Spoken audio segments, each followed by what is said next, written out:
Roberts. I'm very happy to have this opportunity to talk with you about your Service for Women Veterans, which you have named MISNS, MISNS. Would you tell me, first of all, what this name means? So Moral Injury Support Network for Servicewomen Incorporated, that we wanted to give it a name. It's a long name, but we wanted to give it a name that reflects our key issues. So moral injury being one, but also moral injury focused on servicewomen, you know, women veterans and those women that are currently serving. So we wanted to, when people read our name, we wanted them to see, you know, who we're focusing on, what it's about, and make it very plain to people. And then because that's a long name to say every time you want to say it, it also makes a nice acronym when you pronounce it as MISNS, which veterans can relate to. You know, they spent their entire military service on a mission, talking about mission. And so we wanted to let people know we have a mission, and it's about caring for our women heroes who are suffering from moral injury. Right. So moral injury, would you define that for us? And is it just relevant to female veterans? And does it relate to PTSD or post-traumatic stress syndrome? Yeah, so moral injury is an ancient human problem, really. It's not just for women or veterans, but moral injury is when somebody experiences a traumatic event that shakes them to their core, that really violates their deep sense of what's right and wrong. That can become a moral injury, right? So for women, it does happen a lot of times that sexual assault for women is a definite, you know, common, if you will, moral injury. But moral injury is not synonymous with sexual assault. It doesn't, all moral injuries aren't sexual assaults, right? Moral injuries can happen. Sometimes people, they go into combat, they kill other people, and then they feel really wrong, like they've really committed a really bad sin for doing that, right? You know, but it can happen in civilian life too. You know,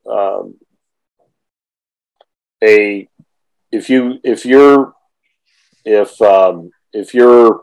in a car with your grandchild and you get hit by a drunk driver, you know, and your grandchild dies, that could be a moral injury just because it's bad enough it was an accident, but here's a person that violated the law, they violated morals by drinking and driving, and your precious granddaughter end up, you know, dead. I mean, God forbid any thing like that can happen, but you have, with moral injury, you have trauma, and then you have a violation of morals, and that's where those things kind of come together.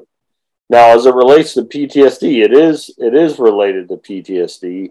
There are some overlapping symptoms, like guilt and shame are common with PTSD, certainly common with moral injury. Some of the effects of moral injury could, like sleeplessness, anxiety, depression, those kind of things can be associated with moral injury, and also PTSD. So they are related. They're not actually looking at the same phenomenon, although a lot of times it's the case where a person with PTSD may have PTSD due to a moral injury, or moral injury might be part of their PTSD, you know. So PTSD is very, there's very specific criteria for PTSD. It's in the DSM-5 for psychologists, and you can really, you know, check off the different criterias. Moral injury is not defined like that. It's not DSM-5. It's not a clinical diagnosis, but they often appear in the same person. Right. Okay. So before we talk further about moral injury, I would just like to know more about you. I know you're a soldier, you're a researcher, you're a chaplain. So you must have a story. What brought you to the field of moral injury research and support? And how did you wind up supplying this valuable service now through missions? Yeah. So in I guess it would have been 2015, I was pursuing my dissertation and working in the chaplain field in the U.S. Army. You know, I had a sensitivity, if you will, to noticing issues with women soldiers that weren't being provided or support, or sometimes women just didn't feel comfortable seeking chaplain support for various reasons. And so I was sort of sensitive to that and paying attention to it. And so for my dissertation, I did a study, and at the time I wasn't familiar with moral injury, but I did a study. My dissertation focused on chaplain support to wounded women soldiers. Mm-hmm. And so after completing that study, shortly, I think it was right after I finished that study, got my doctorate. At Fort Bragg, Dr. Harold Koenig from Duke University was at Fort Bragg giving a talk on moral injury. And so I attended that talk. And that's when I became familiar with the term. And I thought, you know what? And so I started looking at that and seeing, hey, there really isn't a lot of research that focuses on women and moral injury. So at the time, we didn't have the organization. Missions didn't exist. I just started doing research.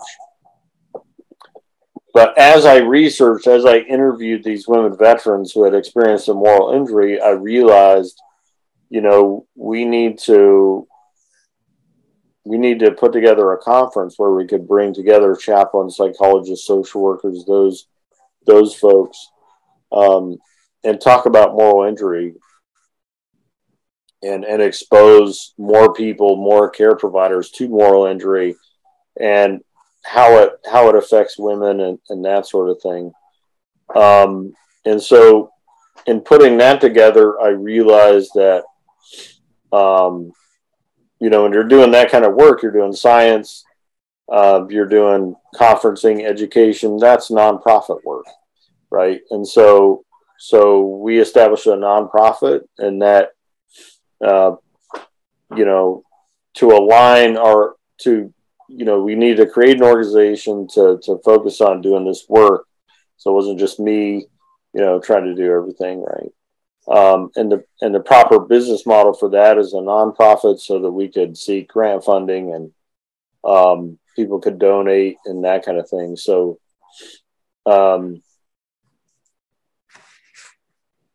in the process of thinking about that, then it's like, well, what should our nonprofit do? And so, well, we should do research, we should do education, we should do direct support, you know, and that's sort of how it came together. Right. So the three branches. So with your research on moral injury and its lingering consequences, can you give us some specific things that you have learned, and what kinds of continuing life issues do the morally injured servicewomen face? So we learned that in the 50 or so women we interviewed, you know, we learned that sexual assault, gender harassment, sexual harassment were very common, right? Hostile work environment was common for them. But there were other women too that had experienced combat. There were women who had been drone pilots and had some moral conflicts associated with that. We learned that things like experiencing extreme disrespect. You know, if you're a woman and you become a commissioned officer and you're a lieutenant or a captain, and having, you know, very junior rank people telling you to your face, you know, like, I don't care what your rank is, I'm not listening to you, or, or sexually harassing you or whatever, right? All those things could make someone feel morally injured. Well, one of the other interesting findings about it was that women, despite like their military experiences, they had a lot of loyalty to the military, right? They even felt at times they were betraying the military by talking about what they experienced and how it harmed them, because there's this sense of honor, like the military is a high calling and it's a honorable organization and that kind of thing. And I think philosophically that's all very true. When you get into the eaches, the individuals, different people, you have bad actors, you have people in places of authority that abuse their authority and all that stuff. Not necessarily a reflection of the entire military, but it's a reflection of that person or maybe a command climate and so on. So there is still a lot of loyalty and love for what they envision the military should be, and how it can be, right? So, and then the other thing I'll say is that for a lot of women, it was very cathartic for them to participate in the research, right? They knew it would be triggering to some degree to retell their story, but they also felt like if this will help someone else, it's worth it to do it. And I remember going through the informed consent with one woman. It was like a Friday, and I was saying, hey, if some of these questions might be triggering, some of them might cause you to have some memories that are hard, and you can feel free to not answer any questions. You can stop the interview at any time, that sort of thing, right? And she said, oh, I already know my weekend's completely lost. She said, I'm going to be a total wreck the whole weekend. I've already called my therapist and said, I'm going to be in first thing Monday morning. But she said, if this can help someone else, if someone else benefits from my story, I'm willing to tell it. So that was sort of a common refrain from them, that they were still making sacrifices for other people. In this sense, they were sacrificing by telling their triggering story in the hopes that maybe some other woman down the line would be helped. So a really amazing group of people. That's some of the main things we learned from that. Oh, that's wonderful. Yes. And you have published lots of articles in scholarly journals that deal with trauma, the chaplaincy role, and pastoral care and counseling. So would you summarize for us some of your work as a researcher in the field of how you intervene, your interventions that you offer in moral injury? Yeah, so it's really important in my approach. There's a few key sort of philosophies or principles that I follow when I'm helping someone. One, I don't put any time limits on things, or limit the number of sessions I'm going to have with someone. So, it may very well be that a person's going to be in my office for an hour, hour and a half, and that's okay. They may need to see me a few times, right? The idea that if I can't fix you in 3 sessions, we're gonna. And so now a lot of chaplains don't, they struggle with that, and it depends on where they're at. So military chaplains at various levels, have different time constraints. They have different duties. And so they often feel limited in the amount of time they can give to help somebody. And it may very well be in the VA too. I mean, a lot of hospitals and organizations that have chaplains, they have this sort of like throughput model, right? We have to, how many encounters do we have, and that sort of thing. Um, so I'm only speaking for myself, but I do think when you're trying to help people with a moral injury, you know, it takes lots and lots of time. The programs that I've seen that have some empirical success are 8, 10, 12 weeks long, you know. And each week it's an hour, 2 hour engagement with a person, right? So number one, I don't put time limits or limit the number of sessions. Two, it's really important for me to hear their story, right? I want to find out what happened, how they felt, you know, those kind of things. And I don't necessarily need all the gory details, right? If somebody, I don't need to know exactly how someone was raped, but that they were raped, right? But I might need to know, was it a friend? Was it a colleague? Was it the commander? Like, so I try to get them to tell their story, you know, to the extent they're able and willing. And during that storytelling process, you know, I try to ask a lot of like probing questions. Again, I'm trying to be sensitive and not asking for details or things that I don't need, right? I don't need to know, you know, every single minute of what happened during the rape necessarily, but you know, I might need to know. I might need to know things like, because a person may come in with a lot of guilt and shame about, I should have stopped it. So I might need to know, like, well, what state of mind were you in?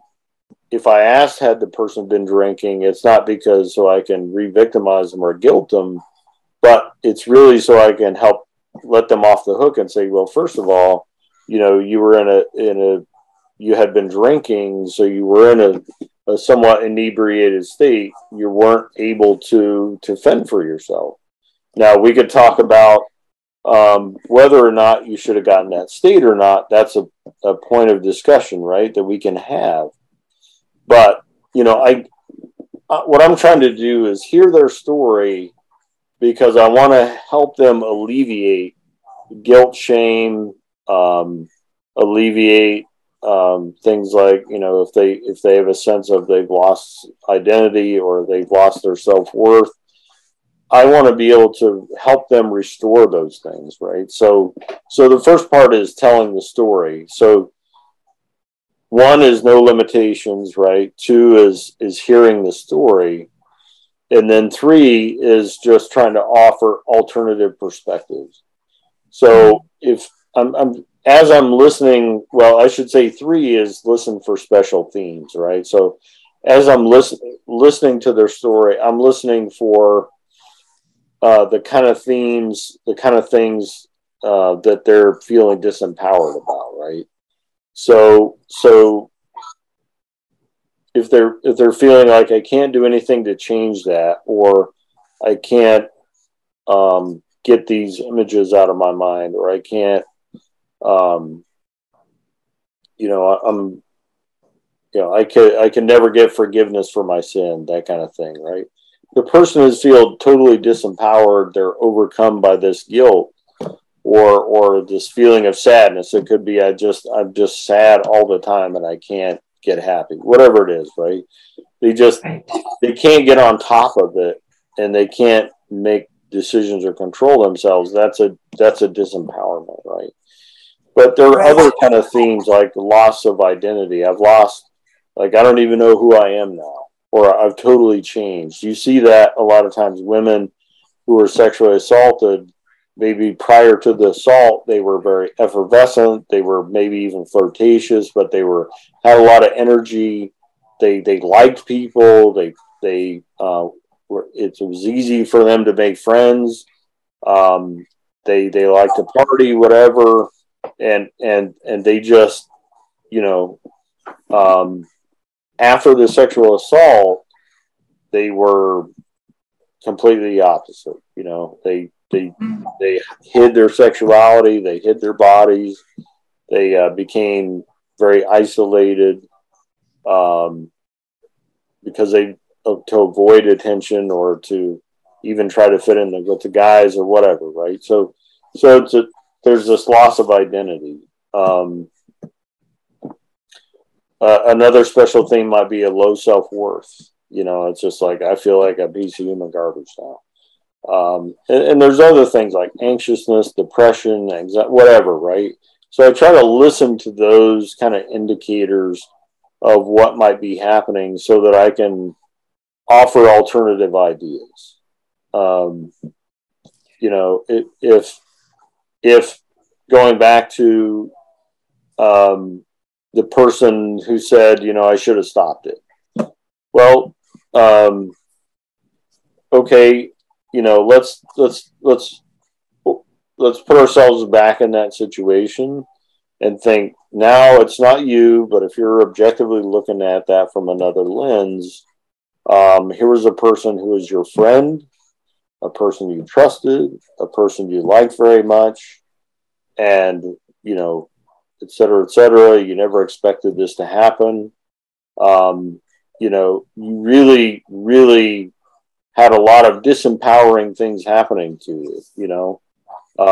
You were having a party with somebody that you trusted, and young soldier. When I was a young soldier, I got drunk, on most weekends, right? It was a party thing we did. And so, like, really, if you look at that, you were just doing what a lot of other soldiers did and do, with no expectation that this would happen to you. And at the point of your most vulnerability, this person who you trusted as a friend attacked you and assaulted you. I mean, if you're, what would you say to someone else, a friend of yours who was in that position? What you wouldn't say is, you should have stopped it, right? You would say, you're the victim, right? You're the person, the attacker is the one who should be guilty, not you, like that kind of thing.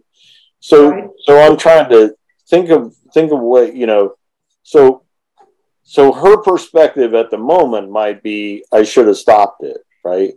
The alternate perspective I'm trying to offer her is, maybe there's another way to think about it. Maybe there's a way to let yourself off the hook and say, hey, look, it's not my fault, and this shouldn't have happened, but it's, I'm not the one to blame, right? And so, so that's what I'm trying to do is say, hey, is there another way to think about this? There was another example where a woman who was married, she was in an unhappy marriage. The person was controlling everything, and she was just had no happiness in her marriage, and it was a totally unequal kind of relationship, right? From what she said. And so she was really struggling. She said, I don't know what to do. And so at one point she said, well, I talked to my mom, and my mom said, hey, happiness is not the point of marriage. That's not what marriage is about. And so you got to stay married no matter what, right? The point of marriage apparently was marriage from her mom's point of view. And so I just asked a simple question. I said, what if the point of marriage is happiness? I mean, maybe you can't be happy every minute in a marriage, but isn't happiness a reasonable expectation in a marriage? And, it really caught her by surprise. She thought, I don't know. I mean, it should be, right? I mean, so it was something that, because she had been taught something different, and a lot of times people kind of have a clue about different ways of thinking about it, but just, asking that question, hey, what if happiness is a reasonable expectation in marriage? What would you think then? Then it's like, wow, yeah, then this is a bad marriage, right? And So what I try to do is offer these alternative perspectives using questions. You know, I don't try not to tell people what to do. What you need to do is divorce that guy. Like, I would never say something like that, right? But I can ask questions. Well, what if this was not the case? What if you acted in your best interest, given the information you had at the time? You know, would you still feel guilty? And a lot of times people are making reasonable decisions at the time, right? And it's easy when you look back to say, I should have this, I should have that, whatever. Even if they did something very wrong, right? Even if they let's say I'm talking to somebody who violated their own morals in a deep way, you know, and through a moment of weakness or something, right? Even a sexual assault perpetrator or something. Right? That person, no matter what they did, from my faith perspective, they don't deserve to be punished forever for it. You know, there's a forgiveness aspect of it. Right. And so we have to find forgiveness. It's like, okay, we can admit to that was wrong, we shouldn't have done it. But, you know, how do we move past that? You deserve, you know, people deserve the chance to have, you know, forgiveness for their mistakes and to have a decent life, you know. And so that's what I'm trying to do, is kind of help them see things in a different way that allows them to sort of leave the past behind them and move forward with some optimism and some joy and some life, you know. That I don't know if that's a lot of dialogue, but I'm not sure I answered your question exactly, or if you covered it, if I covered it well for you. That, I love that. I think we're going to circle back around to a couple of those concepts in a few more minutes, but I wanted to jump now to the Canadian Multi-Faith Forum conference that I attended a couple of weeks ago, in which you were a presenter. It was a virtual conference, and I saw the positive responses of all the other presenters and participants to your presentation. It really seemed to resonate with them. And I just wanted to ask you, how do you describe what the Canadians are doing on moral injury, and how did you first get involved with them? Yeah, so one of our conferences, this would have been a couple, not last year's, but the year before, so a couple of years ago, some Canadian chaplains and others attended our conference. Mm-hmm. And afterwards,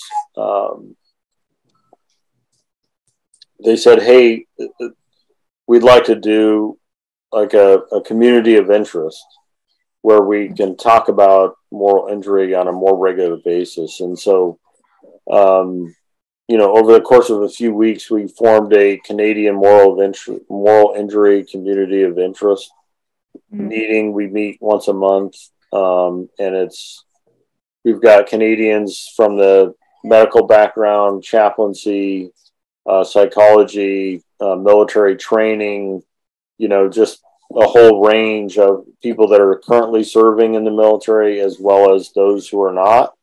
One person is the spouse of a Canadian Defense Forces soldier. So, and we meet once a month, and we talk about various aspects of moral injury. It's a very informal kind of meeting. But I think through that meeting and sort of some connections of people that are in the meeting and various podcasts we've done, sort of, you know, you just threads begin to connect. And then right.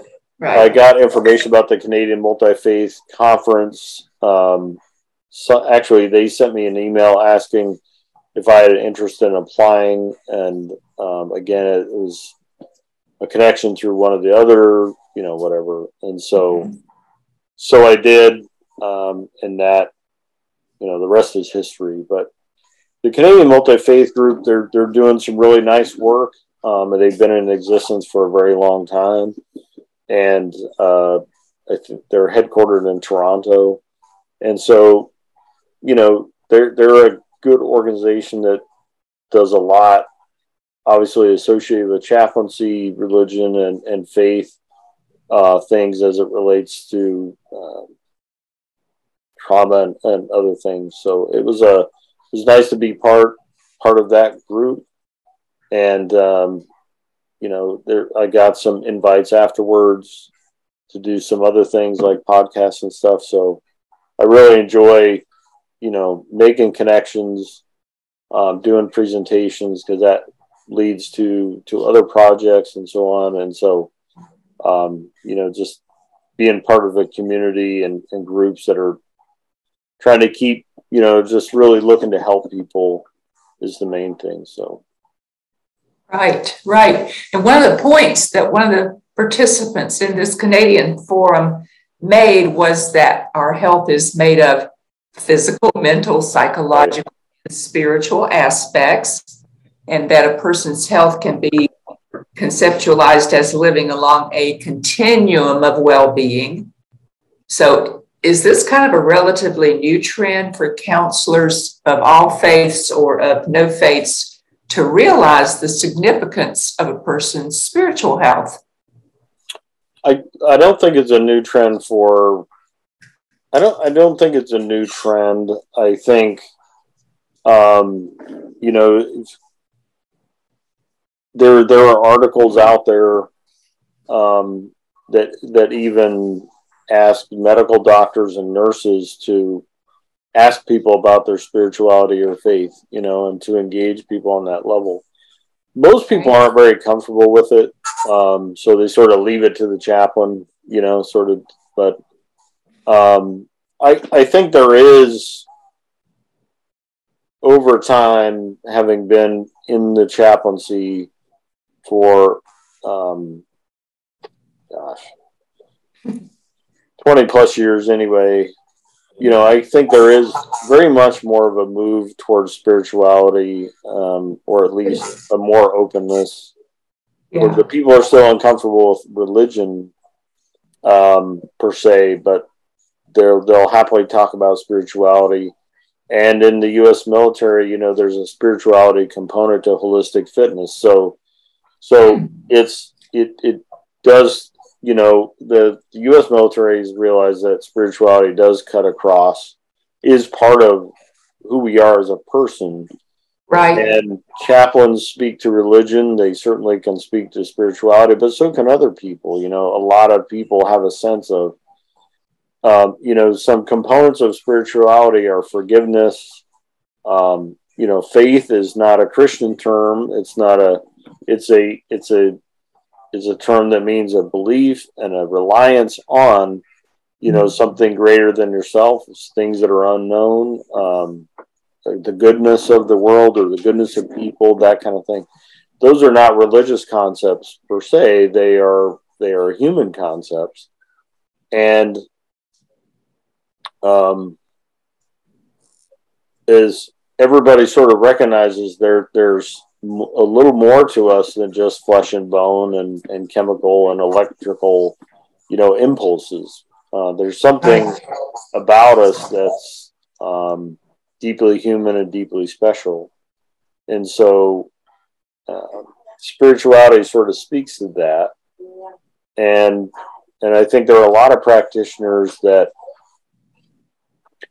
are more comfortable with that, and they certainly want to work together, at least in a multidisciplinary approach, with their chaplains to help get someone care. When you're talking about moral injury, you really do need a multidisciplinary approach, because you have a spiritual component, which the chaplain can speak to, right? But there's a mental and emotional component that psychologists, you would think, are schooled in that, right? They're more experts in that.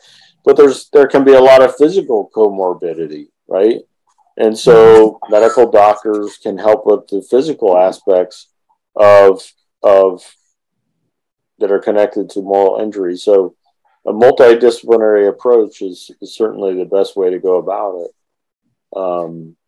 Yeah, I love that. I love that. That's one of the things we're learning in public health, of course, is interprofessional collaboration and treating the patient, the whole patient, and all the aspects of his being. So that dovetails perfectly with what I'm learning. And I think some questions I was thinking about you may have already covered to some degree, because I was going to say, how do you characterize your counseling approach?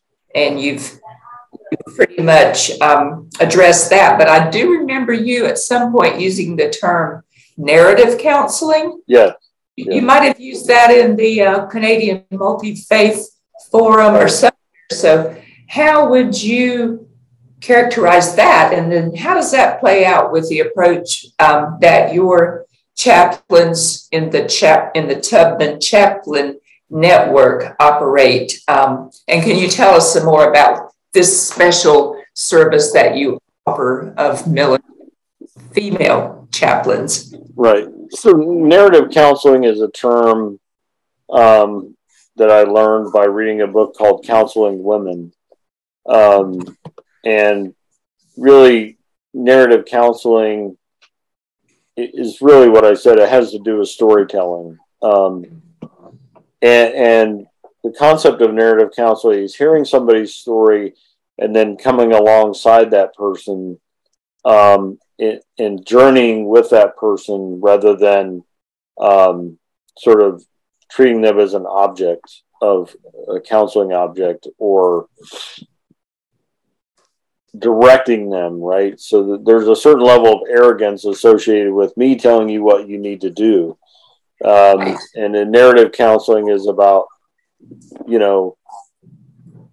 there's nothing wrong with you, but you're having a problem. Let's see if we can't work on it together, journey together, in helping you feel better, right? So that's what narrative counseling is about, is journeying with them and being a person that they can bounce ideas off, and maybe I can offer some alternative perspectives that they can use and choose and own and work through for themselves. Now, our network, the Tubman Chaplain Network, the chaplains within it, they have their own counseling approaches, right? That's mine. Although narrative counseling seems to resonate with a lot of them, and a lot of chaplains have heard of that approach before, or at least are familiar with storytelling as a key. There are other different philosophies of counseling, and so I don't really know them all. I know one that works really well for me and seems to work. So the Tubman Chaplain Network, we started that as a service. As I researched women, we recognized that some of them, many of them don't feel comfortable approaching a male chaplain with their stories. Some of them are no longer in the military, and they just don't feel connected to the VA or a chaplain that they can call. And some of them have had some pretty rough experiences with chaplains. So they're,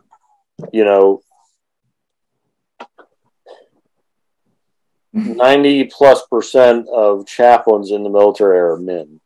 So, we decided to set up a network of unaffiliated women chaplains to provide care to women veterans or servicewomen, right? So the chaplains are unaffiliated. They might be VA chaplains or military chaplains, but to the person who is seeking their services, they're unaffiliated. It's not part of this person's chain of command or their unit or whatever. So you could be a sergeant in the Army who has a unit chaplain, but you can call the Tubman Chaplain Network because you want to talk about something you don't want your unit chaplain to know, because maybe you don't trust them. Maybe they're too comfortable with the commander, even though there's complete confidentiality. Maybe you just don't trust the person, or you don't relate to them. I've had women say that, hey, my chaplain's too young. They don't know anything. They're too just eager to jump out of airplanes and don't seem willing to help me, right? So so you might just say, hey, I'd like to talk to a chaplain, but an unaffiliated one. And our services are free, so we have a group of volunteer chaplains. They're highly qualified and experienced, and someone can call our number or reach out to us via email, or there's even an online form they can fill out on our chaplainconsultants.com website. And in the podcast notes for this, I'll put, TCN links and stuff. Okay. Yes. But we'll respond within 24 hours, and a chaplain can talk to them and help them through. And again, it's a free service. So, but it's all women chaplains. It's for Servicewomen. And, we just wanted to give that space for people to seek chaplain support that maybe didn't feel like they had a better option. Right. And I love that you named it after Harriet Tubman. So I'm sure that resonates with the women. You'd have said, maybe that was also the Canadian Forum, that our bodies react to the military sexual trauma and other causes of moral injury. So what kinds of things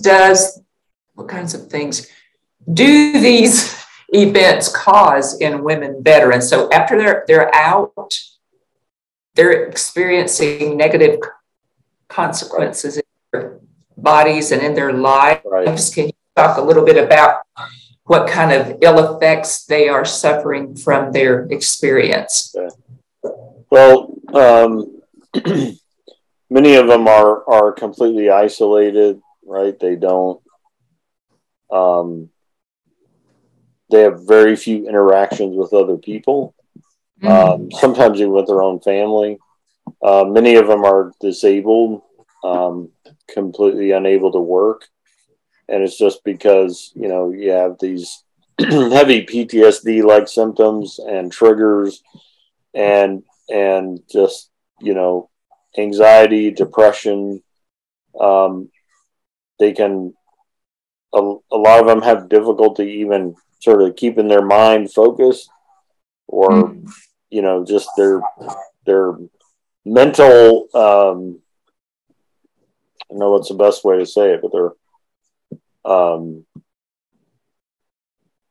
they may very well have been, before the moral injury, a very mentally sharp person who could analyze well, think straight, make rational decisions, whatever.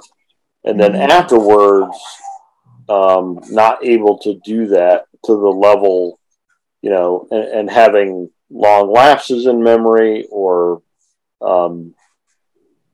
difficulty focusing, that kind of thing.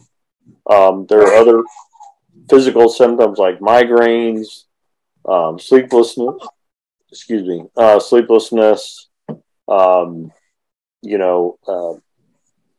from a relationship standpoint, they may lose the ability to have relationships completely. Like, I've had women say, since this incident, I cannot be in an intimate relationship with someone at all. And then others, have marriages and have children, but really struggle to maintain. So one woman, she said, fortunately, she had a husband that understood. And there are times where she just said, you got the kids. And I would just go into my bedroom and I would just isolate for, sometimes for more than a day. So, yeah. So, then from a spiritual, religious standpoint, you can have people who have lost their faith. And just the sense of, hey, how could God let this happen to me? Or you know, if there's a real God, this one to have whatever. So, you know, there are, and then there are others who they didn't lose their faith, but they just, it totally changed, and they're just not sure what it is right now, right? Whatever experiences they had with faith and religion before, that were just like weren't suited. They didn't prepare them for what they experienced, right? So, so when they would be in church before and hear pithy sayings like, you know, God has a plan and there's a reason for everything and whatever, like that's, or God can't put more on you than he can handle, those kind of sayings, they're just like, I cannot hear that right now. I could not sit in church and hear. I think if the pastor said something like that, I would scream and run out. You know, I would run out the door screaming. One woman said, "Well, I'm not really an atheist, but I'm pretty pissed at God right now, and I don't know if I can." So it just, what they had before didn't prepare them, and they're just not sure where they're at religiously now. And all the Sunday school lessons they had before just don't add up now, and so they just a little lost, I guess, in terms of their faith and what it actually means and what they should do and where they're at. So those are some of the symptoms, if you will, that people have expressed or talked about. Right. Goodness, I'm so glad you're doing this service. So glad that they have help. And I think we already talked about how moral injury is not exactly the same as PTSD, but it can overlap some places. So I think what I just want to ask you now is, what else would you like for people to know about your work, and where would you like to go with it in the future? Yeah, it's a great question. We are conducting a study now where we're looking at moral injury in spouses of service members with PTSD, and that's one area that has not been covered well in research. Is what about spouses? What about children? Once you start getting a sense of what moral injury is, it's easy to think, I bet kids of could experience this because of child abuse or whatever, or even the women. It's mostly women now, but it's spouses, so it could be a man. Some men are spouses of women service members. Right? That's more common now than before, and so you have a spouse that comes back from deployments or multiple deployments and has PTSD, some severe PTSD, then that can traumatize children. It can traumatize the spouse. Certainly marriages have been lost because of it. There's very little in the way of aid and support to those people, right? So that's one of the studies we're doing right now. We're still looking at the data from our research with women veterans and trying to put together a compelling or a complete theory of moral injury in women veterans. And we want more people to use our Hub and Chaplain network. So I think it's a great opportunity for people to have somebody talk about it. That's not, TSAN is not an emergency service. So, if somebody is really feeling like they're about to walk off the edge, they need to call 911 and stuff. But, I've had counseling sessions with people, over the years where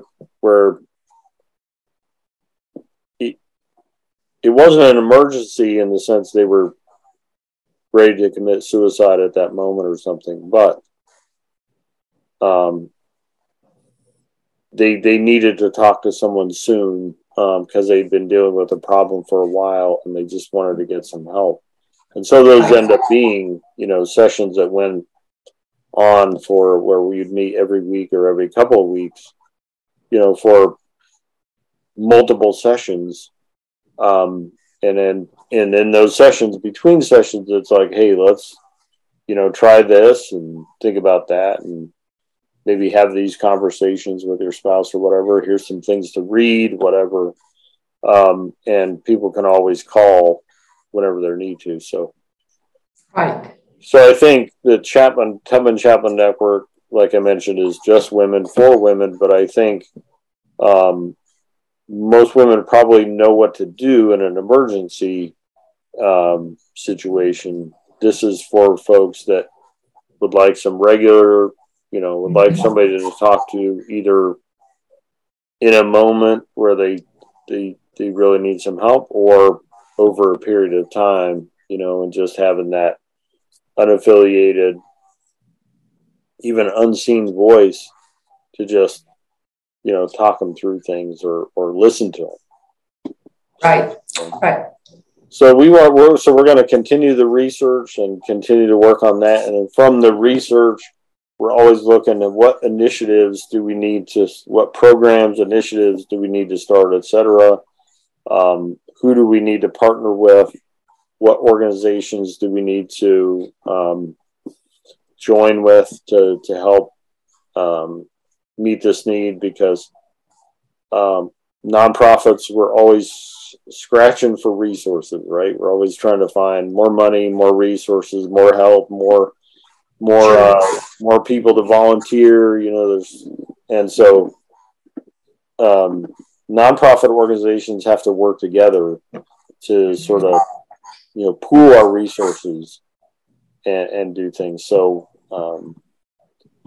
so those are some of the key areas we're looking at: the research, continuing education, our conference every year, and just from all these things, we always have our eyes and ears open for what other initiatives or programs can we start to or support other groups in taking care of folks. So. Right.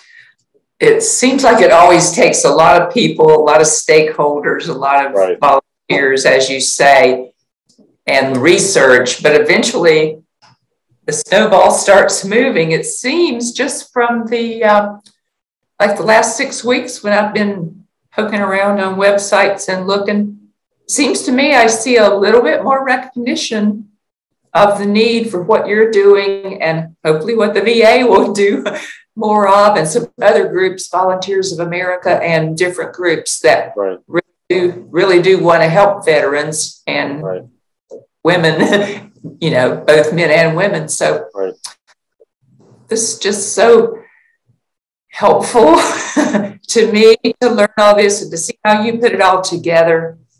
I really appreciate being able to interview you, Dr. Roberts. Thank you. It's been fun talking about everything. Yes. You know, we're very excited about what we're doing. It's always fun to share about that. So